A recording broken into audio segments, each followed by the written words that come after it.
Excellencies, ladies and gentlemen, I am pleased to send this message to the Normandie World Peace Forum. The topic you are addressing has emerged as a core pillar of efforts by the United Nations in the field of disarmament.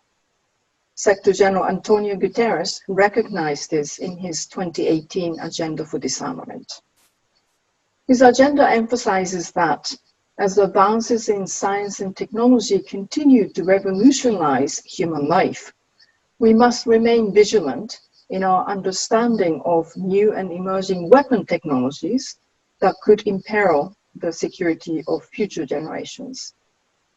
Such technologies are increasingly straining existing legal, humanitarian, and ethical norms, non-proliferation, international stability, and peace and security.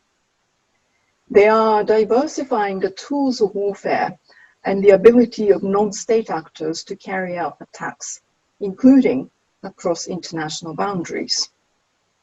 They are also creating new risks relating to old technology, lowering barriers to access and opening new potential domains for conflict. The rapid pace of technological development is certainly a challenge to governmental regulatory frameworks and to multilateral processes. An existing multilateral dialogue is still absent, slow, or defunct on key issues. Yet it is important to acknowledge that the most critical aspects of new weapon technologies are actively being examined within the United Nations disarmament bodies. While all existing multilateral efforts should be accelerated, the United Nations is playing and should continue to play a central role. One of the foremost reasons for this is the simple fact that reaching effective solutions to these challenges is beyond the capacity of any one state or even a small group of like-minded states to address on their own.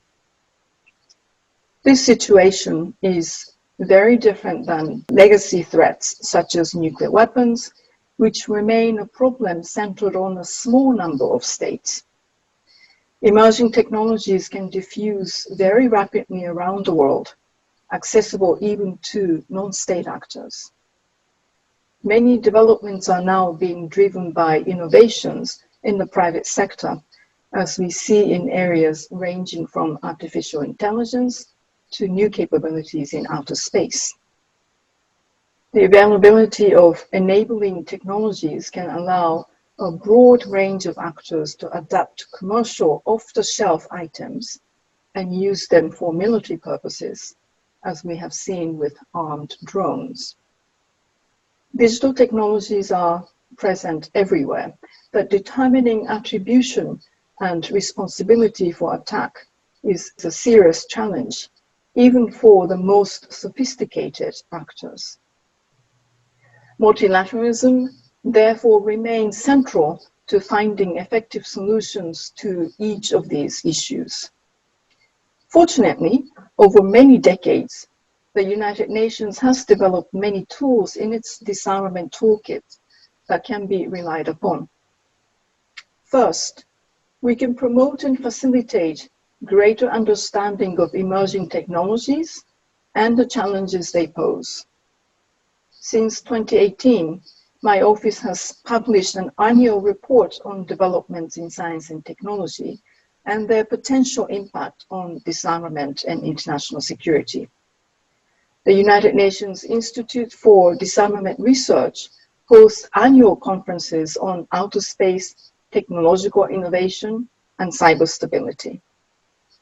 At a more practical level, we are working with various partners to facilitate the sharing of information and development of best practice for the reviews that all states must undertake to ensure new weapons they seek to acquire comply with international law. Second, the United Nations remains the foremost venue for the development of global norms and measures. We're currently supporting active intergovernmental processes in several critical areas. This includes promoting and possibly further developing a normative framework of responsible behavior in cyberspace, implementing transparency and confidence building measures in outer space activities, and addressing emerging technologies in the areas of lethal autonomous weapon systems. I have recently published an op-ed article outlining several different tracks where the United Nations can reinvigorate international efforts to control missiles. This includes gradually expanding participation in strategic arms control talks, dealing with destabilizing new capabilities like hypersonic weapons and terrestrial-launched anti-satellite missiles, and strengthening norms at the regional level. We also continue to support efforts by member states to pursue multilateral talks on increasing transparency, accountability, and oversight over the use and possession of armed drones. Third, our convening power makes the United Nations ideally suited for facilitating multi-stakeholder engagement.